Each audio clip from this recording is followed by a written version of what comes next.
Hello, hello. Genesis 20 is what we're getting into today, and I want to get right to it. It's a short one, so this should be easy. And I kind of have a cold, so I won't talk too much. This is Abraham and Abimelech. Abimelech, he's a king in the area. Canaanite king, basically. And you'll see a lot of similarities between this and when Abraham went to Egypt. So let's just get right into it. Verses 1 through 6 of Genesis chapter 20. And Abraham journeyed from thence toward the south country, and dwelled between Kadesh and Shur, and so maybe it wasn't a Canaanite king, and sojourned to Gerar. And Abraham said of Sarah his wife, She is my sister. And Abimelech, king of Gerar, sent and took Sarah. But God came to Abimelech in a dream by night, and said to him, Behold, thou art but a dead man, for the woman which thou hast taken, she is a man's wife. But Abimelech had not come near her. And he said, Lord, wilt thou slay also a righteous nation? Said he not unto me, She is my sister? And she herself said, He is my brother. In the integrity of my heart and innocency, or sincerity, other translations, of my hands have I done this. And God said unto him in a dream, Yea, I know that thou didst this in the integrity of thy heart, for I also withheld thee from sinning against me, therefore suffered I thee not to touch her. So Abraham once again shows his shrewdness. Also, right. So he shows his shrewdness. He knows the area, he knows the people, he knows what's going to happen if they know that his wife, who's super hot, still in her old age, she's freaking gorgeous, if they know that it's his wife, they're going to kill him, and they're going to take her and rape her. Now, so in order to survive, he says that, this is my sister. Now, it shows shrewdness, but also to me, by this point, it shows a lack of faith. Abraham, you've been given tons of miracles. I feel like you should have more faith. It's pretty low that you're just letting this happen to your wife. Now, I think he has faith that nothing's actually going to happen to her because he trusts in God in that way. But God would have saved him either way. I think it's kind of lacking in faith a bit here of Abraham to not start saying, yeah, this is my wife. It's kind of like, I don't know. And again, you can make a value judgment based on society now and society then and cultures now. But to me, in today's culture, like, how would your wife have a lot of respect for you? And I get this is a king. This is a king of the giants, actually. This is probably, I mean, you didn't get to be king in this area if you weren't a badass dude. But Abraham's proven to be a badass dude also. So it's just, I don't like how Abraham handles it. Again, I'm not judging Abraham. Abraham's shown to be a righteous man, but he's also shown not to be perfect. So it's okay for us to point this stuff out. The Bible makes it clear that he's not perfect whatsoever, but he is righteous in his heart. It's funny how Abimelech, states to God in this dream that, would you really do this to a righteous nation? Well, we'll get into it, but they weren't a righteous nation at all. God says, I know you haven't sinned against her. I know you haven't basically raped her because I made it so that you couldn't.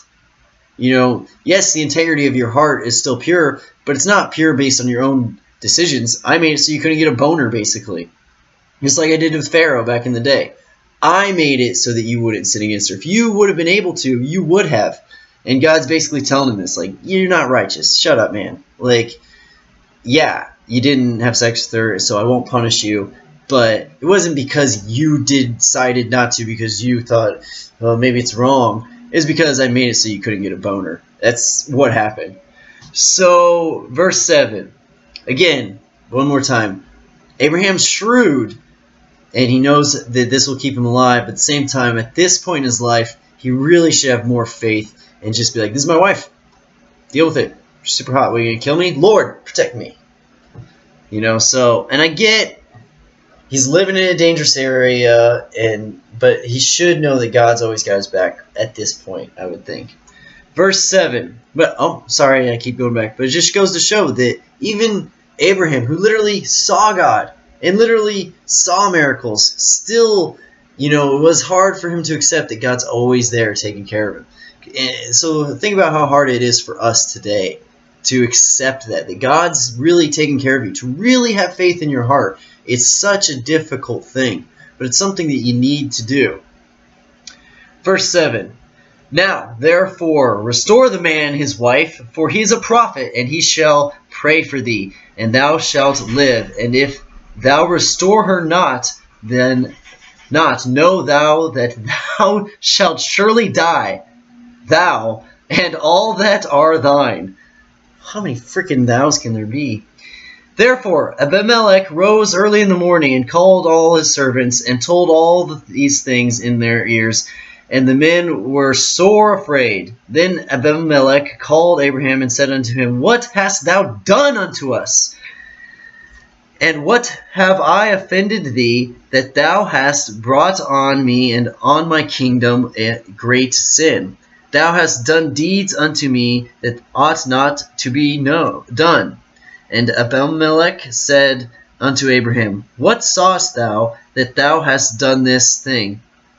Oh, this is where it gets it. What sawest thou that thou hast done this thing? And Abraham said, okay, so he's basically like, why would you do this? Why would you do this to me? You brought a curse onto us. We're not getting into it here. But basically, God made it so none of the men could get a boner and none of the women could conceive. He put a curse on the whole nation. I mean, it gets into it later, but the whole nation couldn't get pregnant. Couldn't get a boner in the king's household, and none of the women's wombs would conceive. Because of God was trying to show his power and protect Sarah and Abraham. And he's like, what have you done? Like, why would you do this? Why would you say this? And right here, what sawest thou that thou hast done this thing? So let's go over the New International Version and maybe make that verse a little clearer. Blah, blah, blah, blah, blah. Verse 10. And Abimelech said, What was your reason for doing this? So in King James, he says, What hast thou saw? And basically he's asking, what have you seen that made you think that you needed to lie about who Sarah was? Well, funny you should ask, Abimelech. And Abraham said in verse 11, Because I thought surely the fear of God is not in this place, and they will slay me for my wife's sake. In same thing, verse 11 for the New International Version. That was the King James. I said to myself, there is surely no fear of God in this place, and they will kill me because of my wife.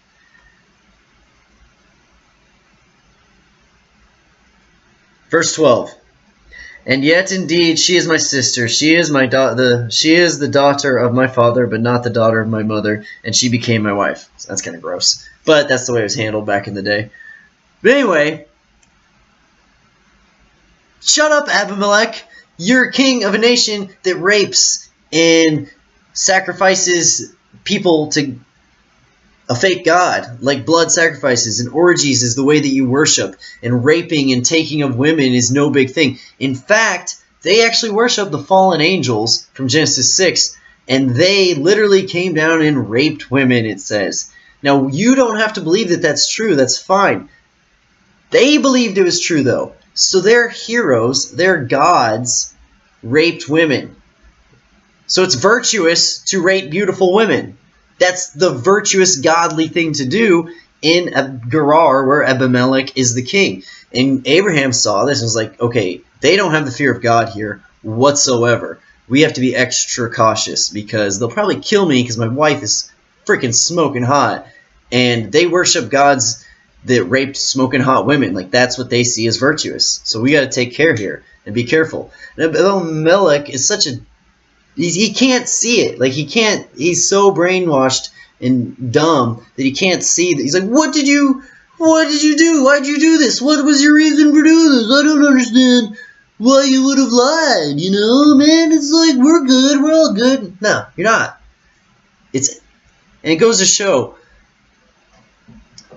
it's not okay as a Christian for you to lie. It's not okay as a Christian for you to deceive. It's not okay. It isn't. But if you're someone who doesn't live a godly life, someone who lives a sinful life and lives a life of lie, of rape in this case, or whatever it is, don't be surprised when people don't trust you. I mean, duh. If you're living a life of low morals and ethics and no virtues, or your virtues are that to lie and gain material possessions and power and have sex with a bunch of women, then sorry if people don't trust you around their women. Sorry if people think that you're going to be greedy and money grubbing. That's the society and the virtues that you live by, so that's the way it's going to be. You know, people are going to see you and make judgment calls on you and how to act around you based on the way that you've been acting your whole life. And that's what's going on here. And Abimelech is so dumb to the fact that he's been acting this way and his whole nation's acting this way that he can't even conceive, why would you do this? God came to me in a dream and now he told me why I can't get a boner and why no one's getting pregnant. And you jerk, you lied, you know, it's not my fault. It's not my fault. You're the one that lied. It's like, well, true, but I lied for a reason. And that reason is that your country is full of sinners and rapists and murderers. And you wouldn't think twice about murdering me if God hadn't come to you. If I'd just come into the city before you knew that God had my back, before you knew any of this stuff, you probably would have slit my throat right then and there and taken my wife. But again, Abimelech is naive. I mean, not naive. He's in his own world, much like people who live in their own world today. You know, they say that there's a large percentage of people that when presented with facts that counter their belief, they believe even stronger in their belief. And the Bible says, don't argue with fools. Their hearts are hardened against you. And this is what's going on with Abimelech. His heart's hardened. Like, he saw the fear of God when God visited him, and he saw the power because he couldn't get hard and no one was getting pregnant. But he didn't really honor God. It was just something that God took this thing away from him, this ability to have earthly pleasure. So now he has the fear of God. But it's not even the fear of God. It's the fear of God taking away his toys, basically. Verse 13, and it came to pass when God caused me to wander from my father's house that I said unto her. Okay, so he's talking about, all right. He's talking about he and his wife Sarah, and when he left his father's house, how they agreed that they were going to say, whenever we go to a new place, we have to say that we're brother and sister, because these cultures will kill me and take you as their own if we don't. Yeah, and it came to pass when God caused me to wander from my father's house that I said unto her, This is thy kindness which thou shalt shew unto me. At every place whither we shall come, say of me, He is my brother. And Abimelech took sheep and oxen and manservants and women servants and gave them unto Abraham and restored him Sarah his wife. So again, it's all earthly stuff. Like God said, if you restore Sarah, that Abraham will pray for you, because Abraham is a virtuous person. And God will say, Lord, please forgive Abimelech. Maybe watch over him, and I'm grateful for this having happened. He didn't need to give him all this sheep and ox and everything. Of course, Abraham took it when he gave it to him. But that's earthly possessions, because that's what he sees as valuable, Abimelech. He's like, all right, I'll bribe Abraham off so that he will pray for me and so that I'll have favor in God's eyes. Instead of just serving God himself. No, that's too much, because that would be to give up his earthly lavish lifestyle. Like, he doesn't want to stop having sex with beautiful women left and right and raping people and killing their husbands if their husband isn't Abraham. That's fine. He's going to keep doing it. He wants to be able to keep doing that, and he thinks by buying prayers from Abraham instead of praying himself, which you'd think he would do after having a vision from God. No, he still doesn't. He wants Abraham to pray for him, and he bribes his way out of it. Verse 15, and Abimelech said, Behold, my land is before thee, dwell where it pleaseth thee. And unto Sarah he said, Behold, I have given thy brother 1,000 pieces of silver. Behold, he is to thee a covering of the eyes, unto all that are with thee, and with all others. Thus she was reproved. Let's read that, verse 16 in the New International Version. To Sarah, Abimelech said, I am giving your brother 1,000 shekels of silver. This is to cover the offense against you before all who are with you. You are completely vindicated.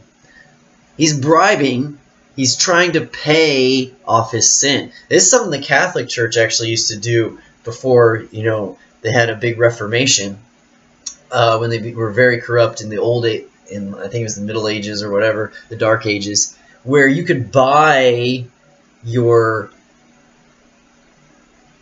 family member's way out of hell. Lastly, so Abraham prayed unto God, and God healed Abimelech and his wife and his maidservants and children, for the Lord had fast closed up the wombs of all the house of Abimelech because of Sarah, Abraham's wife. So like I said, he'd made it so that no one could get pregnant, and now he's allowing it to happen.